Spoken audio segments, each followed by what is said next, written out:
يرفع الله الذين آمنوا منكم والذين أوتوا العلم درجات. Louange à Dieu, le Maître des mondes. Puisse-t-il saluer et bénir notre prophète Mohammed, la meilleure de ses créatures. Puisse-t-il bénir les membres de sa famille, ses compagnons et toutes celles et tous ceux qui auront suivi leurs traces jusqu'à la fin du monde. L'approche du mois béni de Ramadan nous a imposé le thème choisi pour ce sermon, la première prière du vendredi célébrée dans ces collèges.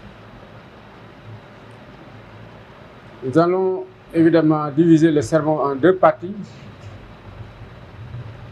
et évoquer les points les plus importants du sujet. D'abord, nous commençons par la signification du jeûne. Ensuite, nous passons à la prescription du jeûne de Ramadan. Et en troisième lieu, nous allons parler de l'historique et des spécificités du mois de Ramadan. Le quatrième point portera sur le programme d'action de la journée du Ramadan. En cinquième lieu, nous allons parler des 10 jours les plus importants, des nuits les plus importantes de ce mois. Et en cinquième lieu, nous allons parler un peu de jeûne et santé. Et nous terminerons le sermon en parlant de quelques conseils à suivre par les jeûneurs. S'agissant du sens du mot Ramadan, en langue arabe, Ramadan renvoie une intensité, à l'intensité de la chaleur, en langue arabe. Et en islam, il s'agit de s'abstenir de quelque chose, plus particulièrement de s'abstenir de manger, de boire, d'entretenir des relations sexuelles de l'aube jusqu'au coucher du soleil. Le jeûne du Ramadan est prescrit d'abord dans le Coran, sourate 2, versets 183 à 185. Le premier verset nous dit ceci. Ô les croyants, on vous a prescrit le jeûne comme on l'a prescrit à ceux devant vous. Ainsi atteindrez-vous la piété pendant un nombre déterminé de jours. Quiconque d'entre vous est malade ou en voyage devra jeûner un nombre égal de jours, d'autres jours. Mais pour ceux qui ne pourraient le supporter qu'avec grande difficulté, il y a une compensation, nourrir un pauvre. Et si quelqu'un fait plus de son propre gré, c'est pour lui, mais il est mieux pour vous de jeûner si vous saviez. Le deuxième verset nous dit, ces jours sont le mois de Ramadan, au cours duquel le Coran a été descendu comme guide pour les gens et preuve claire de la bonne direction et du discernement. Donc, quiconque d'entre vous est présent en ces mois, qu'il jeûne. Quiconque est malade ou en voyage, alors qu'il jeûne un nombre égal d'autres jours. Allah veut pour vous la facilité, il ne veut pas la difficulté pour vous, afin que vous complétiez le nombre et afin que vous en complétiez le nombre et que vous proclamez la grandeur d'Allah pour vous avoir guidé et afin que vous soyez reconnaissant. La sunna du prophète Mohammed nous éclaire sur la valeur de la pratique du jeûne à travers cette parole du message d'Allah. Quiconque observe le jeûne du Ramadan, mû par sa foi et pour complaire à Allah, aura ses péchés anciens et récents pardonnés. Et demain, il y a des conditions qu'il faut respecter quand on observe le jeûne. Pour devoir observer le jeûne, d'abord il faut être musulman, majeur et saint d'esprit, et être capable de respecter, d'observer correctement le jeûne. C'est pourquoi le premier verset que j'ai lu parle de malade. On peut ajouter vieillesse avancée. Donc, tout le monde ne peut pas, ne doit pas observer le jeûne, mais seuls les gens qui en remplissent les conditions. Pour ce qui concerne l'historique de la prescription du Ramadan, le jeûne du Ramadan constitue l'un des 5 piliers de l'islam, au même titre que la profession de foi, la prière à faire 5 fois par jour, l'aumône et le pèlerinage à la Mecque. Durant ce mois, les fidèles doivent s'abstenir de manger, de boire, de fumer et d'avoir des relations sexuelles. Du lever du soleil, de l'aube jusqu'au coucher du soleil. Des dérogations sont cependant prévues par le Coran en cas de maladie ou par la femme enceinte ou celle qui allaite ou celle qui vient d'accoucher. Par le jeûne, là on parle de la valeur spirituelle et morale de la pratique et sociale. Par le jeûne, riches et pauvres, jeunes et vieux doivent partager la condition des plus démunis. C'est pourquoi on dit que les jeunes sensibilisent les riches sur la situation que vivent les pauvres. Donc c'est un facteur qui met en valeur la solidarité intermusulmane. Le partage se situe en effet au cœur de l'essentiel, de l'essence même du jeûne du Ramadan. Au cours de ces mois, les musulmans doivent adopter un comportement plus généreux, plus altruiste et notamment en pratiquant de façon particulière l'aumône. Le Ramadan, au-delà du jeûne, est un exercice spirituel et une mise en condition dont le but et d'aboutir à la réflexion intérieure et la dévotion envers Dieu. C'est le mois de la patience et de la récompense de la patience. Donc, le paradis. S'agissant du programme d'activité à adopter particulièrement pendant ce mois de Ramadan, se résume en ceci. Il faut être plus régulier, plus fidèle, plus attaché aux pratiques culturelles de l'islam.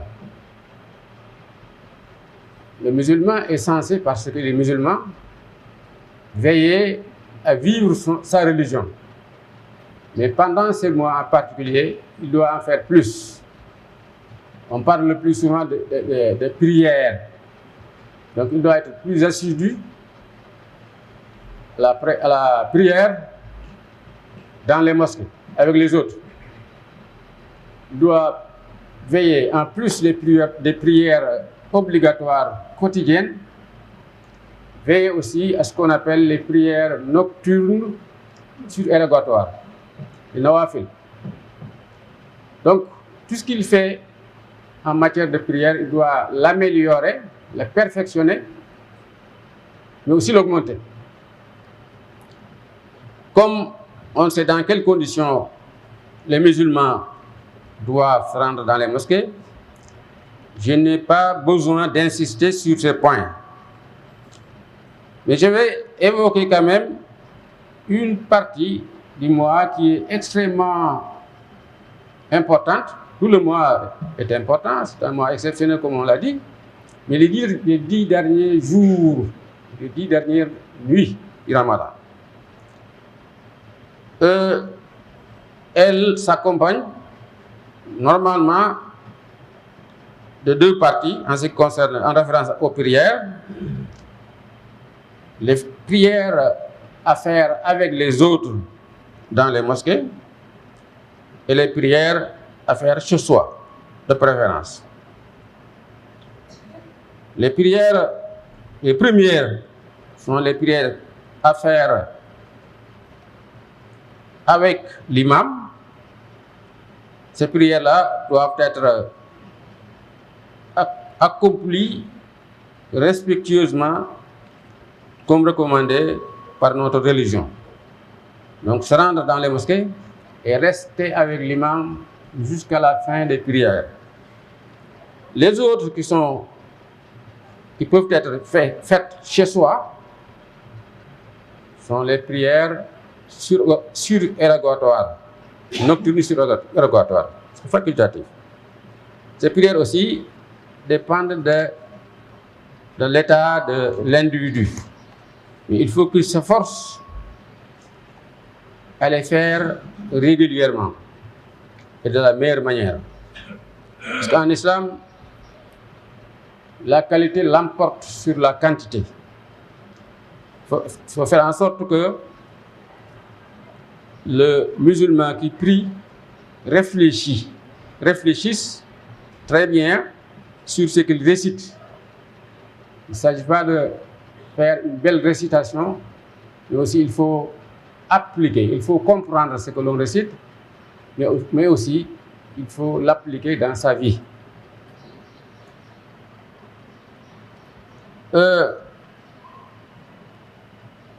Les 10 dernières nuits abritent ce qu'on appelle la nuit du destin, la nuit du destin, Laylatul Qadr.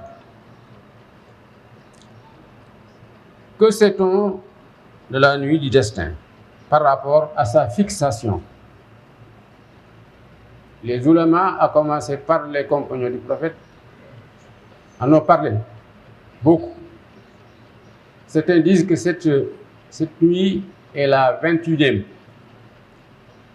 La nuit du 21e jour. D'autres parlent de la nuit du 23e jour. D'autres parlent de la nuit du 25e jour. Le plus grand nombre parle de la nuit du 27e jour. Il paraît que c'est la date la plus sûre puisque le compagnon du prophète, que tout le monde connaît, Ubay ibn Ka'b, quand il parle de cette date, il jure. Et qui est Ubay ibn Ka'b? C'est la personne, c'est le compagnon que Omar ibn Khattab, dont tout le monde connaît le statut, qualifié de Sayyidul Muslimin. Donc si Omar ibn Khattab dit de quelqu'un qu'il est Sayyidul Muslimin, c'est-à-dire le meilleur, ou en tout cas le plus distingué des musulmans, alors quand il parle d'une chose, il parle en connaissance de cause. Et il ne se contente pas de parler, mais il jure. Il jure par le nom d'Allah que c'est la 27e nuit du mois. C'est pourquoi nos maîtres, les ulama, disent wa laylatul qadri faqul arjaha 27 faqum talqaha. Alors donc, la date à retenir est le 27e nuit, bien que toutes les autres nuits doivent être marquées par une intense activité spirituelle. Dans les 10 derniers jours aussi, on parle de i'tikaf, retraite spirituelle. Alors, qu'en est-il? Qu'est-ce que c'est l'i'tikaf? Et où est-ce qu'on doit la faire et comment? L'i'tikaf, il s'agit de se retirer dans une mosquée le plus souvent pour passer les 10 derniers jours ou passer une partie des 10 derniers jours isolé, mais en se livrant aux activités qu'on a l'habitude de faire dans les mosquées. La prière, le zikr, la lecture du Coran, ou tout simplement l'apprentissage du Coran. Ce sont les activités qui marquent l'i'tikaf. L'i'tikaf peut durer les 10 jours, les 10 derniers jours, tous les 10 derniers jours. Mais aussi, il peut être d'une durée plus courte. L'essentiel, c'est ce que l'on fait en termes d'activité pour remplir cette retraite spirituelle.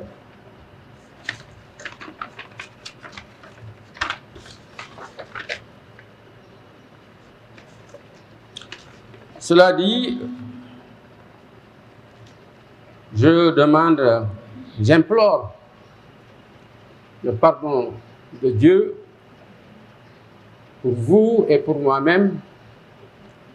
Implorez-le alors afin qu'il vous pardonne, lui qui est le pardonneur, le miséricordieux. Louange à Dieu,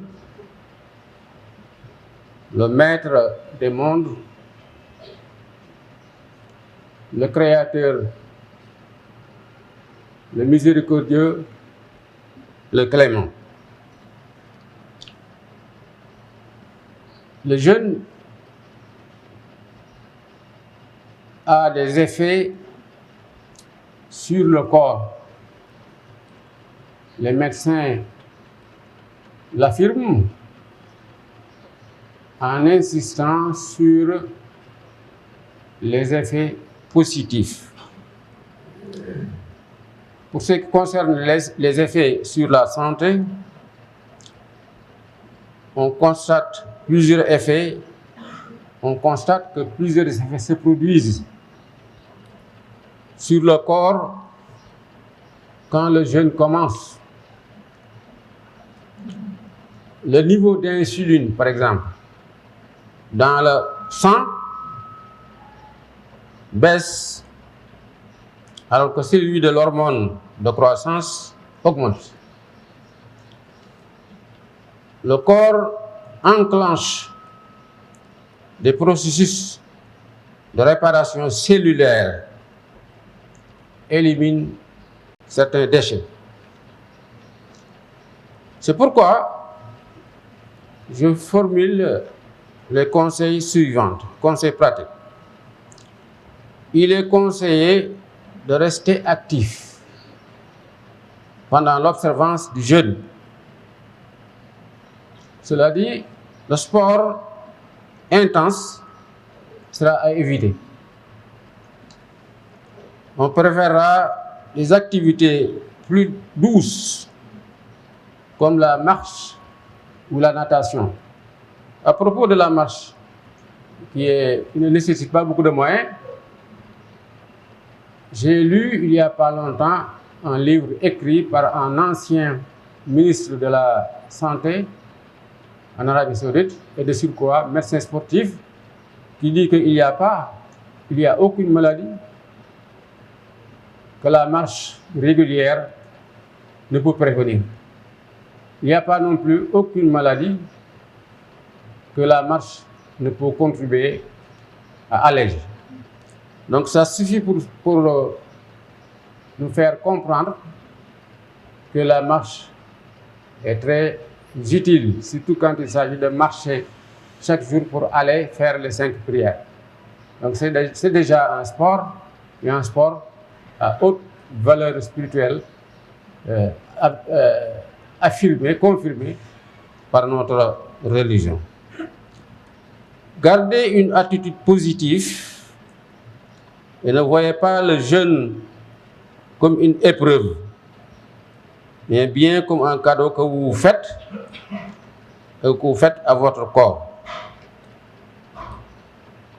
On nous dit souvent que, en fait, ce qui est constaté chez les musulmans est que l'observance du jeûne s'accompagne de 2 choses négatives.